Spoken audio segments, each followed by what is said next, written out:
My Best Customer, Sex Therapy Erotica. Written by Derendrea. Narrated by Alana Wells.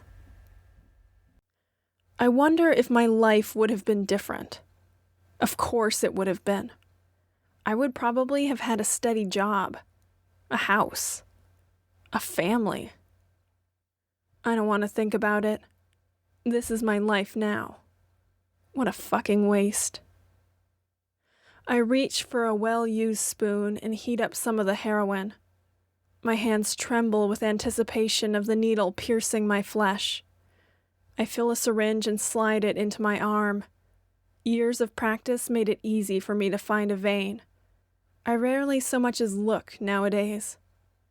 Relief hits me as the drug spreads through my system, pleasing my craving and calming my nerves. I set the needle aside and take another swig, sinking into the couch as my eyelids droop. "Miss?" I groan and open my eyes. I don't remember falling asleep.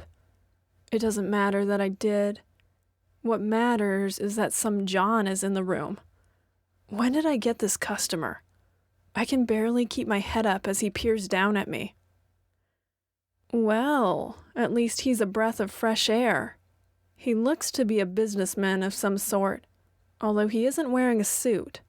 His blonde hair is perfectly kept, without so much as a stray lock out of place.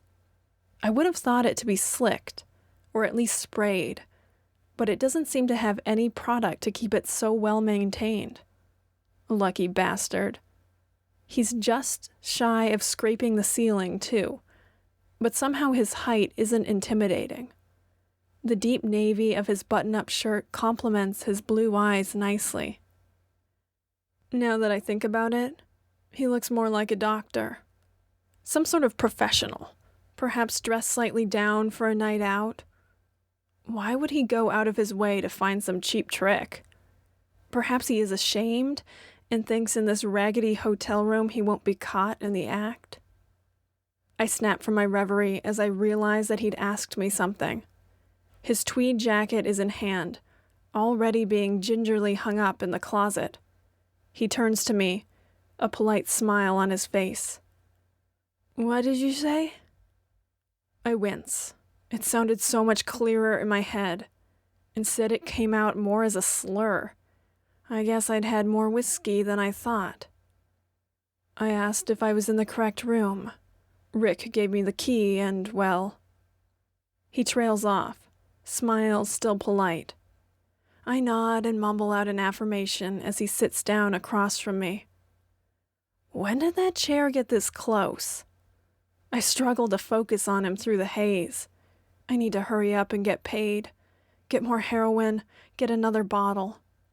My eyes drift across the table, confirming that somewhere in the fog of the afternoon, I must have used the rest of the heroin that I had, too.